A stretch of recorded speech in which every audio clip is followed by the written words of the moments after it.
अस्सलामुअलैकुम वरहमतुल्लाहि वबरकातुहू। उम्मीद है कि आप सब खैरियत से होंगे। अल्लाह ताला से दुआ है अल्लाह ताला आपको और हम सबको हमेशा सेहत, ईमान और तंदुरुस्ती वाली ज़िंदगी अता फरमाए। आमीन सुम्मा आमीन। आज हम इंशाअल्लाह ताला पारा सयकूलु सूरतुल बकरा सफ़ा नंबर 34 आयत नंबर 159 आदि हमने प्रीवियस क्लास में पढ़ी थी, आदि हम आज की क्लास में पढ़ेंगे। सबक शुरू करने से पहले मेरी छोटी सी गुजारिश है आपसे, आप अगर मेरे चैनल पर नए हैं तो मेरे चैनल को पहले सब्सक्राइब करें, मेरी वीडियो को लाइक करें और सवाब की नीयत से ज़्यादा शेयर करें। आपसे ये भी गुजारिश है कि वीडियो को शुरू से लेकर एंड तक वॉच कीजिए। जब भी आप मेरी वीडियो प्ले करें सबसे पहले लाइक किया करें ताकि हमें पता चले कि आप हमारी वीडियो को पसंद करते हैं और हमारे चैनल को सपोर्ट करते हैं। चलिए सबक का आगाज़ ताऊज़ और बिस्मिल्लाह की तिलावत से करते हैं। अऊज़ु बिल्लाहि मिनश शैतानिर रजीम। बिस्मिल्लाहिर रहमानिर रहीम। लिन्नासी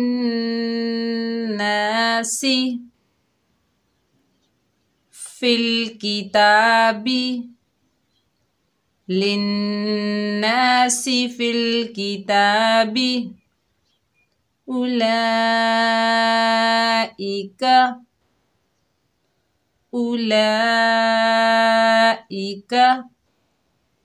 यलअनुहुमुल्लाहु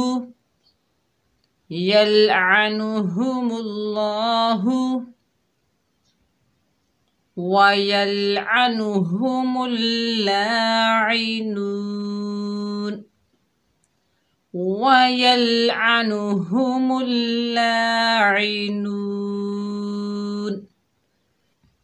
चलिए जरा एक आवाज़ से पढ़ते हैं।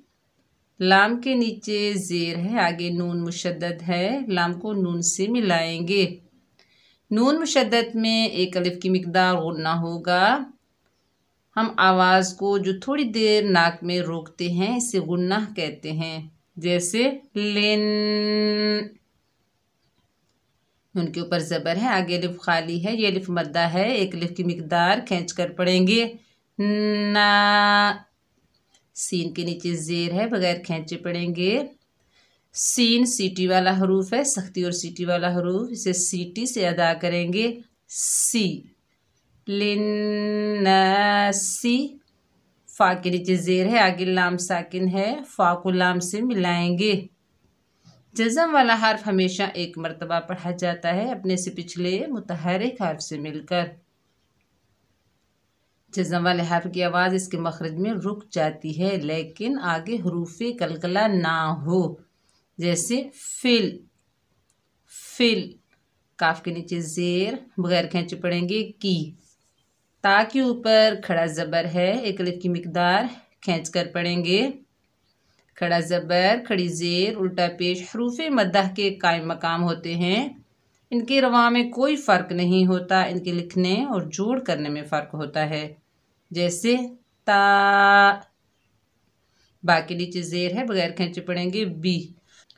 फिल किताबी, आगे देखिए लाम अलिफ ला की अलामत आ गई, यहाँ पर बिल्कुल भी नहीं रुकेंगे, सीधा कंटिन्यू करेंगे।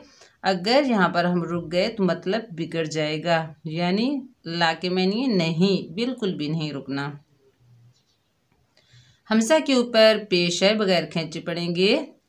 ज़बर ज़ेर पेश को पढ़ते वक्त तीन बातों का ख्याल रखते हैं। एक तो इसे खींचेंगे नहीं, ऊ, दूसरा इसे झटका नहीं देंगे, उ, तीसरा इसे मजहूल नहीं पढ़ेंगे, ओ। इसे मारूफ मुतवस्सित तरीके से बगैर खींचे पढ़ेंगे, उ। बीच में देखिए वाव की अलामत आ गई, जोड़ो रवा करते वक्त इसका नाम नहीं लेंगे। ये तीन हरूफ हैं, अलिफ वाव या, रस्मुल ख़त कहलाते हैं, लिखे तो जाते हैं मगर पढ़े नहीं जाते। लाम के ऊपर खड़ा ज़बर है, खड़े ज़बर को एक अलिफ की मिकदार खींच कर पढ़ना था लेकिन ऊपर देखिए बड़ी मद आ रही है।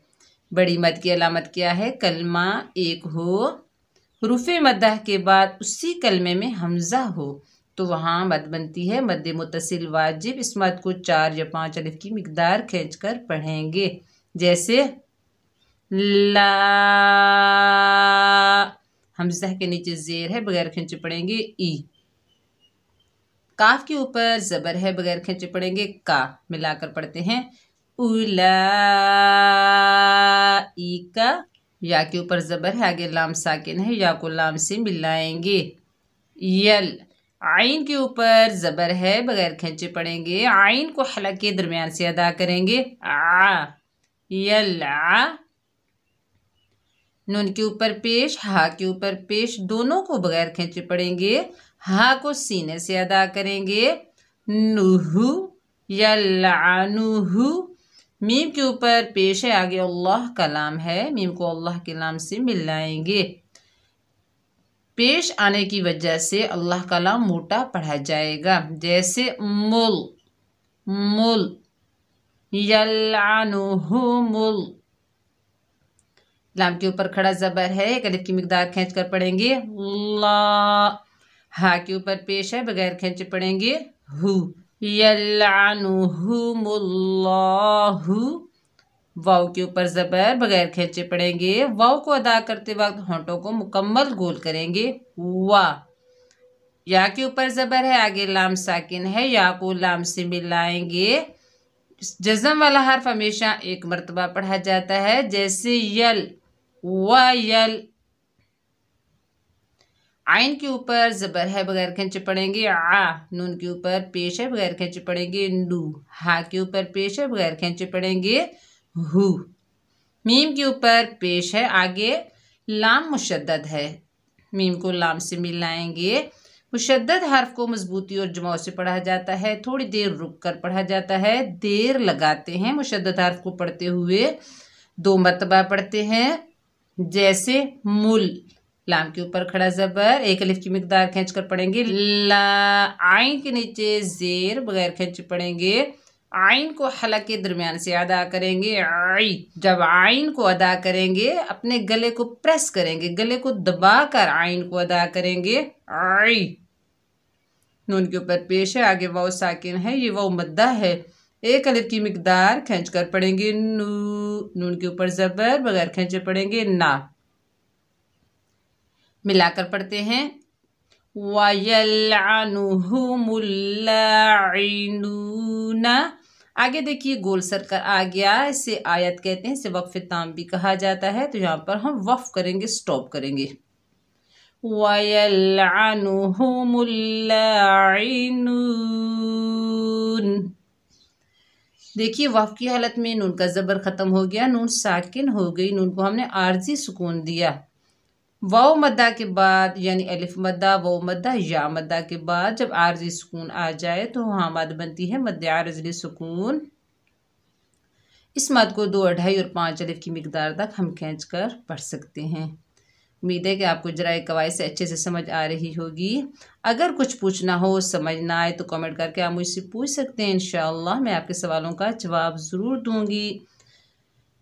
तो आप प्रैक्टिस कीजिए, बार बार पढ़िए ताकि आपको अच्छा पढ़ना आ जाए, तजवीद के साथ पढ़ना आ जाए। अपना बहुत सारा ख्याल रखिएगा। अस्सलामु अलैकुम व रहमतुल्लाहि व बरकातुहू।